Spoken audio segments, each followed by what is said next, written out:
大家好，我係 Honey，今日我想同大家分享一個非常有趣嘅身體實驗。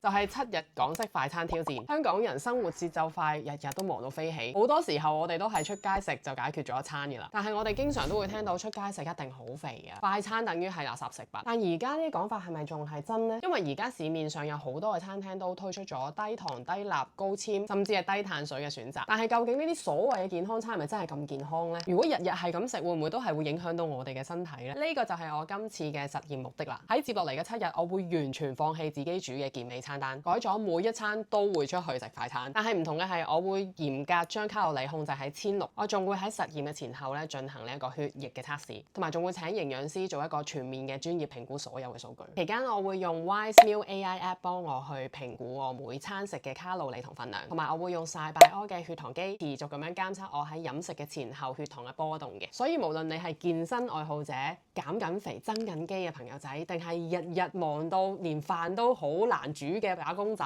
都一定可以喺呢個實驗裏邊咧得到一啲飲食嘅智慧。Hello， 你好啊，我嚟抽血㗎。咁我今日會同你抽3支血，好。咁得盡量放鬆就可以。今朝就去咗體檢中心度做驗血啦，而家已經係2點幾啦，下午茶餐嘅時間。啱啱就用咗個 Wise Meal 嘅 app 嚟 scan 我呢層餐啊，570個卡路里嘅。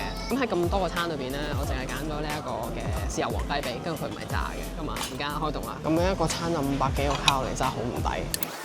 第一晚就食大快活嘅快餐啦。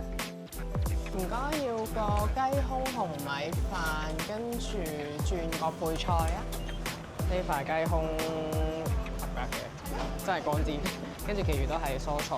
咁呢一個斷估就係320卡路里。血糖監測儀咧顯示今日嘅血糖波動都係喺正常範圍裏邊嘅，但係喺食完下午嘅米粉同埋飲完奶茶之後咧，血糖突然間飆升咗啊！今日嘅行程非常之繁忙啊！早上6點幾，我帶住實驗嘅興奮心情走入咗麥當勞。平時經過咧都會自動避開嘅，今日終於可以光明正大咁樣嗌餐啦！咁咧我就揀咗豬柳漢堡啦、薯餅同埋脫脂奶咖啡嘅，聽起嚟都幾健康啊！我喺度食埋先，因為冇時間。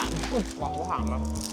嗰塊豬柳好鹹。食完豬柳漢堡，相比起魚柳包少咗醬汁，同埋薯餅咧，雖然係比薯條熱量低啲嘅，但係成個早餐嘅卡路里都總共有680幾個卡路里㗎。因為今日其實我係去咗做義工啊，機構咧中午就提供咗素食餐俾我哋食。咁我就揀咗清蒸豆腐涼拌木耳青瓜清炒黃芽白同埋白飯半碗嘅。呢一餐嘅素食真係可以平衡下我啱啱早餐嘅罪惡感啊！而家係夜晚嘅7點半啦，我啱啱嗌咗個板燒雞腿包啦，但係走咗醬嘅。咁而家呢個就係話佢嘅 protein 都係得26 gram 嘅啫。咁啊，佢有好多 fat 嘅，可能佢計咗有醬啦。走醬可以減少卡路里攝取，我就冇叫薯條嘅，因為炸薯條除咗高卡路里之外，仲有反式脂肪，對健康真係好冇益啊！我感覺好鹹啊！成個晚餐大概就係452個卡路里。而家係呢一個7日港式快餐嘅第2日咋，咁我今日嗰個蛋白質係完成到1/3咋，即係如果出街食又唔補充特別嘅蛋白粉啊，都真係幾難去搣到個 protein target 嘅，同埋個肚有啲脹啊，但係我都要瞓覺啦，咁希望聽日去完廁所之後就冇事啦。今朝一起身就量體重，居然重咗0.4 kg啊！第2日嘅皮膚開始有少少油光，但係都唔算太明顯嘅。第2日我決定試下麥當勞嘅柳柳飯，聽落去好似健康啲啊！但係食完之後同琴日感覺差唔多，有 energy 嘅，但係唔會飽好耐啦。雖然聽落去健康啲啊，但係呢個早餐總共咧都有成差唔多470個卡路里㗎。而家係1點22分啦，其實我啱啱咧10點零鐘嘅時候，我已經覺得係有8分肚餓啦，我就嗌咗一個唯一一個可以嗌嘅嘢，就係呢個狂野香小雞啦，就最緊搣走嗰啲皮啫。咁我而家係超級肚餓，所以食咗先啊，同埋嗌咗個蘑菇飯，跟住呢一個係奶茶嚟嘅，因為相信我都飲唔晒㗎。咁 scan 咗啲食物先，呢個係嚇死我喎！一餐要700幾卡路里，720卡路里喎，高甜都 OK 嘅，37 gram。咁樣佢冇咗700幾個卡路里黐線啊，好鹹啊！啲人有水腫嗰陣應該。哇！好多油，啲油係滴緊落嚟㗎，或者飯咁硬嘅，我真係好厭尖啊個人。啱啱放工啊，7點半，近冇 KFC 啦，咁啊麥當勞我唔想再食個白燒雞腿包，咁就嗌咗個大快活嘅呢一個蒸魚咯，黃花魚，我真係超細條。我要打卡先，咁所以就應該係324。我嘅肚餓指數係10/10。中間其實我5點零鐘已經超級肚餓到有啲頭痛，但係都忍住咗。死啦！我覺得日日都好難 hit 到個 protein 咯，出去食嘢。今次大劑啦，因為我個肚係好脹。咁我而家嚟上次去廁所已經超過1日啦。我希望聽朝早消化完。唉，我真係唔知。今日早餐試咗肯德基雞卷，用咗薄餅嚟包住啲雞肉，感覺上係比漢堡包或者炸雞係健康啲嘅。而家我嘅肚餓指數係10分嘅，我個血糖係3.9都 OK 嘅，但係我真係唔肚餓。我淨係嗌咗個包。Hello，啱啱咧11點幾嘅時候已經係超級肚餓，即係忍唔住食咗100 gram 嘅 yogurt，真係好肚餓。咁而家打風啦，就食埋先翻屋企啦。而家就睇緊淡仔。啱啱就嗌咗個芫茜山加2份雞肉，但係我唔記得咗嗌小米線啊，好香啊個芫茜！大家晚安啦，咁咧今日下晝開始就係打8號啦，所以就出唔到去食嘢嘅，樓下啲店鋪已經關晒啦，所以都係食翻自己嘅食物啦。咁今日都仲係打緊10號風球啊，被逼韞咗喺屋企。本來以為會打亂成個實驗計劃，點知呢一日就變成咗最有啟發性嘅一日啦。基本上全日都係自己整，咁當然用料新鮮啦，調味油亦都好清淡嘅。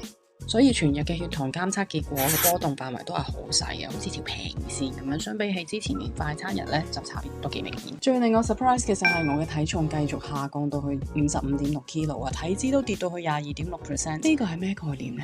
如果你想隨時隨地了解自己血糖嘅狀態，Cybio持續檢測血糖機絕對係你嘅好幫手。精準又方便，隨時掌握血糖波動。用我嘅專屬優惠碼 Honey10，購買仲有9折優惠。想健康管理就唔好錯過啦！颱風過咗之後，又要重新面對快餐嘅挑戰。早上去到麥當勞都係叫翻豬柳蛋漢堡套餐。唉，啱啱食中午飯啦，落咗樓下買大家樂，咁我嗌咗個小飯。但係一睇到個餐我就知道卡路里一定好高，因為佢俾咗管肥瘦抄400幾個卡路里。好開餐，食個菜先。今日都係如常11點鐘，好鬼肚餓。血糖監測儀顯示我食完叉燒飯之後嘅峰值去到7.8 mmol 啊，接近警戒線啊！而家係8點3啦，啱啱買咗淡仔3個嚟食晚餐，嗌咗雞肉、豬肉，但係雞肉加埋豬肉都唔夠50 gram 喎。蛋白質嚴重不足。到第6日嘅朝頭早，體重反彈翻去56.2 kg，上升咗0.6 kg，而且第6日喺鼻下面嘅位置已經開始有啲粒粒出嚟啦。早餐繼續係麥當勞豬柳蛋漢堡，但係今次食嘅時候已經完全冇咗第1日嘅興奮感啦。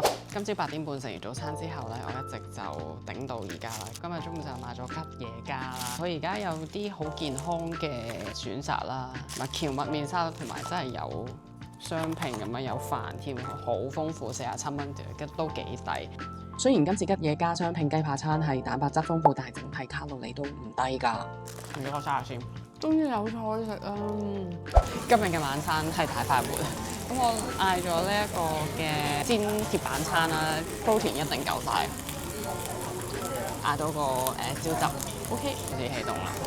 少少，我覺得應該鹹，所以唔落咁多。飲咗個湯先。今日蔬菜達標啊！又係沙律呢個，就咗醬。到咗最後嘅第7日，體重繼續上升，去到57.2 kg，2日內總共上升咗1.6，體脂率都上升去到24.1%。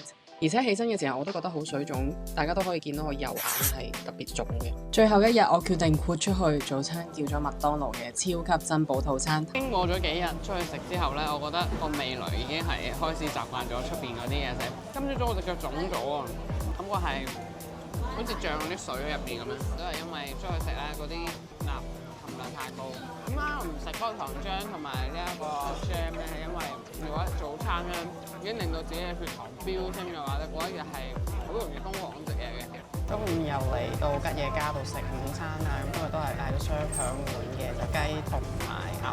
想用高蛋白平衡早餐嘅傷害啊！啱啱做完健身，所以即刻買咗個淡仔嚟食。咁下邊講嘅就係豬肝啦，同埋雞肉，跟住仲有個木耳，因為我驚去唔到廁所。都要500幾卡路里。作為實驗最後嘅一餐，我食得特別慢，慢慢細味呢7日嚟嘅轉變。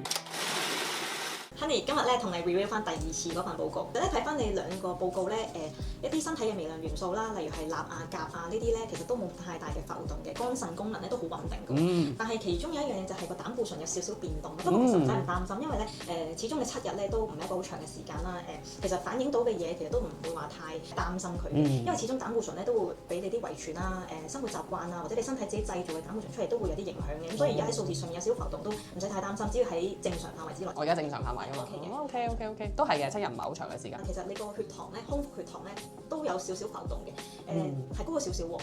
有機會咧係因為你個7日啦，可能係油分啦、糖分啊嘅攝取比較多咗，精製嘅澱粉啦食多咗啦，係咪？咁所以有冇得揀啊？呢個真係揀唔到啊！係啦，咁所以就會令到你空腹血糖咧由5升到5.4，係高咗嘅。因為我帶住嗰個24小時嘅監測儀啦，我經常食完嘢咧都係即係特別係白飯啊、米線啊嗰啲，都係會升得比較幅度高咯。咁可能真係有啲影響，同埋攰咯。係啦，你第2次過嚟抽血嘅時候咧，其實你前一晚食過嘅嘢都好影響到你抽血嗰日嘅空腹血糖㗎。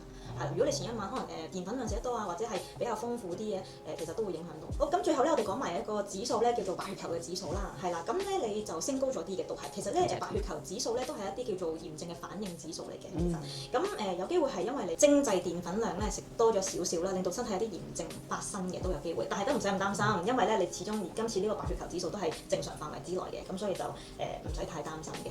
我以為呢個身體炎症嘅反應就係食炸嘢多，因為其實我避開晒炸嘢，都係煎嘢，不過油係真係多，同埋碳水真係多，精製嘅碳水真係多嘅。我唔知道原來呢一個都會影響到我身體嘅免疫反應。係啊，因為其實同埋白血球咧都會俾一啲叫做敏感嘅物質啦、致敏原咧都會影響到嘅。咁所以就你話會唔會係完全係因為飲食咧？咁就唔可以喺呢度反映到咯。哦，OK，明白。咁總括嚟講咧，就你個血液報告咧，我哋睇到你個膽固醇指數啊、肝腎指數、微量元素呢啲都冇乜特別大嘅波動嘅，唯獨是係空腹血糖嗰度你要關注少少。嗱呢兩份報告咧睇落去就真係好似唔係話好大分別，但係點解我前後嘅對比咧係真係相差好遠喎？我都覺得自己好似而家個身咧浸咗個水嗰度發脹咁樣，跟住我個體脂肪咧，無論體脂同體重都好，都係上升嘅。點解會咁嘅？咁其實體脂肪咧，我哋磅出嚟咧都時會有少少偏差嘅每一日。其實體脂肪咧係由一個微電流嘅方法去偵測嘅。咁如果你嗰排食多咗高油分、高糖分嘅食物，令到你身體水分滯留咗，令到你水腫咧，咁都會影響到佢個毒素嘅。咁加上咧你出街食嘢多啦，油分比較多啦，咁你消化會慢咗啊嘛。咁所以就啲食物停留咗喺你身體耐咗，咁都會體重自然好上升啦。都係嘅，但係好驚恐嘅，明唔明啊？踩到上去，唔使唔擔心。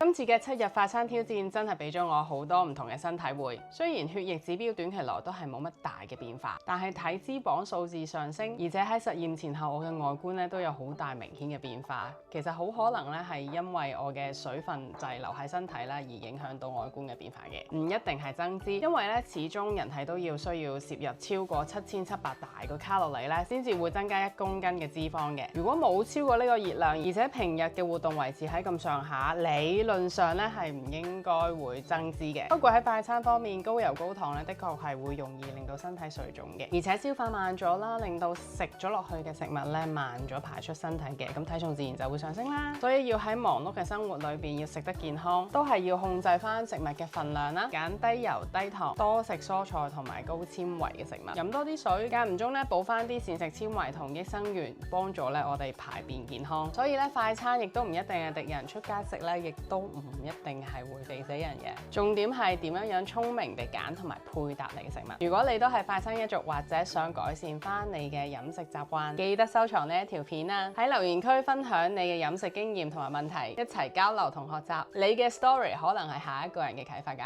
快啲 like、share 同埋 subscribe 我個 channel， 唔好錯過更加多嘅健康飲食同埋做 gym 嘅小貼士。我哋下次見啦！